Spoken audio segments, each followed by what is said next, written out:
बनाने की कोशिश की। बहरहाल उसके बाद इसका बड़ा विरोध हुआ तो शिरोमणि गुरुद्वारा प्रबंधक कमेटी आ गई।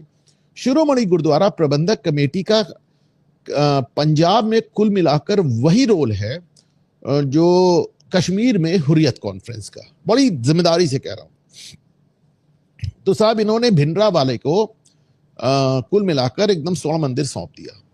अब वो बंदा अपने ढेर सारे आतंकवादियों को लेकर स्वर्ण मंदिर में आ गया और चलता ऐसे था कि अभी देखिए स्वर्ण मंदिर का फोटो है, हाँ, उस जमाने का, और वो ऐसे इतने AK-47 और ऐसे ऐसी गन्स लेके चलता था।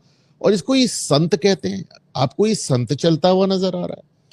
तो साहब इन्होंने कब्जा कर लिया और बड़ी मात्रा में धीरे धीरे वहां तनाव बढ़ता चला गया। इंदिरा गांधी ने पहले अलग अलग तरीके से, एक्चुअली क्या हुआ कि जैसे जैसे अकाली तनाव, इसीलिए मैं कहता हूं कि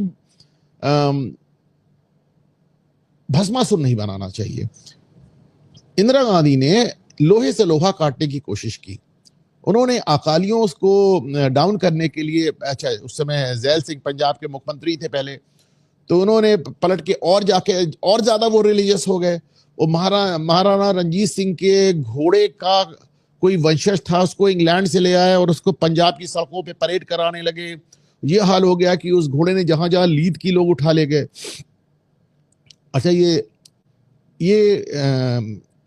जैल सिंह थे जिन्होंने पंजाब का मुख्यमंत्री रहते हुए इनको क्लीन चिट दी थी। नहीं, भिंडरावाला संत है, उनमें कोई दिक्कत नहीं।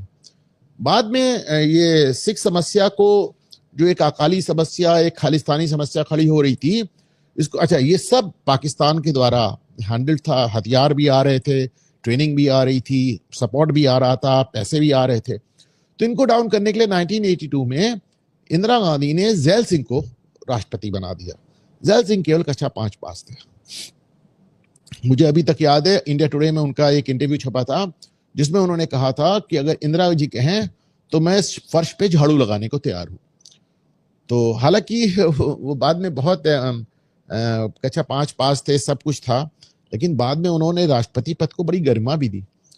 जब राजीव गांधी आए तो जैल सिंह को राष्ट्रपति बनाया। सोचा इससे रुक जाएगी बात, उससे नहीं रुकी और धीरे धीरे स्वर्ण मंदिर पे भिंडरावाले का कब्जा हो गया।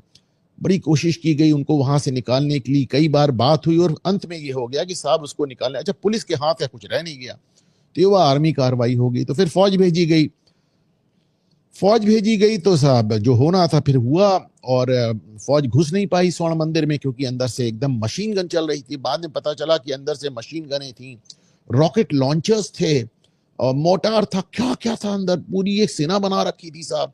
और सबसे बड़ी बात कि जो वहां पे ढेर सारे लोग दर्शन करने गए थे, दर्शनार्थियों को इन्होंने बंधक बना रखा था। तो फिर फाइनली सेना ने टैंक बुलाकर उसको मार के दीवार को तोड़ा और अंदर घुसी सेना और बहुत लोग मारे गए उसमें सब। और अकाल तख्त का तो वो बुरा हाल हो गया, स्वर्ण मंदिर एकदम बुरी तरह ध्वस्त हो गया। वो फोटोग्राफ आज तक बड़े वायरल है। फिर कार सेवा करके इसको ठीक किया सिख समाज ने। तो ये एक बहुत ही दर्दनाक और एक बहुत ही दुखद घटना थी, लेकिन हुई साहब, इसको कौन कैसे डिनाई करे। और लेकिन आज भी सिखों का एक बहुत बड़ा हिस्सा ये भी कहता है कि साहब भिंडरावाले को स्वर्ण मंदिर नहीं सौंपा जाना चाहिए था।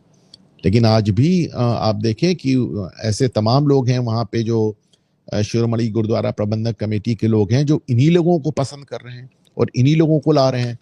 तो साहब उस समय जो आर्मी वाले जो गए थे उसमें, और जिन्होंने ये एक मेजर जनरल बरार थे, मेजर जनरल बरार ने इस ऑपरेशन को लीड किया था।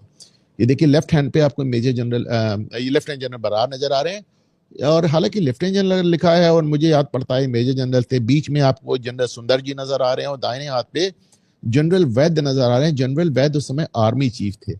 और जहां तक मुझे याद है, ये पिक्चर मैंने इंटरनेट से निकाली है, ये लेफ्टिनेंट जनरल बरार कह रहे हैं, मुझे याद पड़ता है शायद मेजर जनरल थे क्योंकि बीच में जनरल सुंदर जी नजर आ रहे हैं और जनरल वैद्य के बाद जनरल सुंदर जी हमारे आर्मी चीफ बने थे। तो लेकिन जिस समय ये ऑपरेशन हुआ था उस समय जनरल वैद्य ही हमारे आर्मी चीफ थे और इनको सब 86 में आतंकवादियों ने गोली मार के हत्या कर दी। तो ये क्या हुआ कि ऑपरेशन ब्लू स्टार के बाद पहले अक्टूबर में इंदिरा गांधी की हत्या हुई, उसके बाद सिख विरोधी दंगे हुए। दंगे क्या हुए, एक तरह से नरसंहार हुआ सिखों का। उसके बाद जनरल वैद जो आर्मी चीफ थे, इनको भी गोली मार के हत्या कर दी गई 86 में। फिर जनरल सुंदर जी आ गए।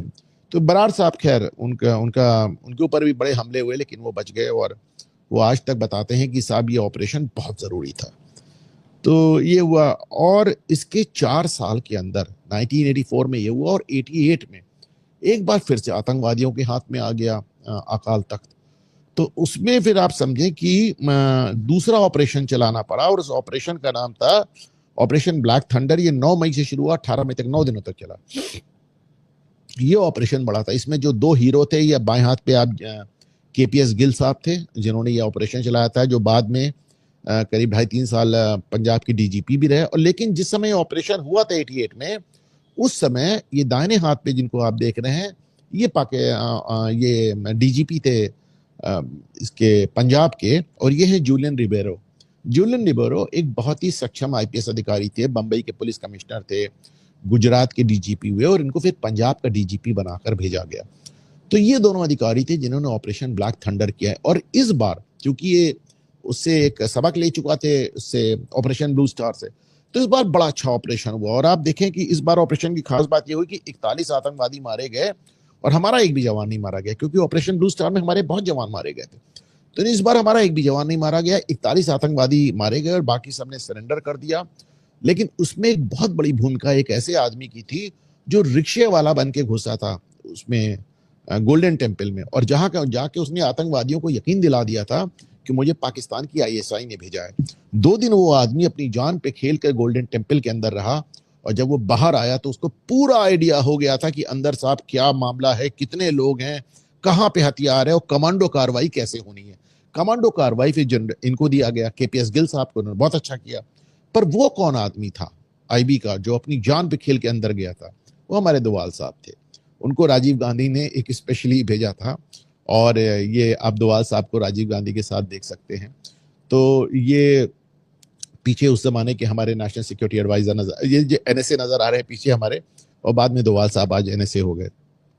तो this was a young officer Doval. इनका साहब सिक्किम में भी बड़ा रोल रहा। तो ये ऐसे ही नहीं है आदमी इतने बड़े पद पे आज पहुंचा हुआ है। ये आदमी पाकिस्तान में रहा, इसने सिक्किम को मुक्त कराने में बड़ी भूमिका निभाई। इसने ऑपरेशन ये ब्लैक थंडर में बड़ी भूमिका निभाई दोवाल साहब ने। तो बड़े इनका रोल रहा है साहब। और ये जो केपीएस गिल साहब हैं, इनकी तो मैं हमेशा तारीफ करता रहता हूँ कि साहब इन्होंने तो कमाल ही कर दिया। इनके जैसा तो कोई अधिकारी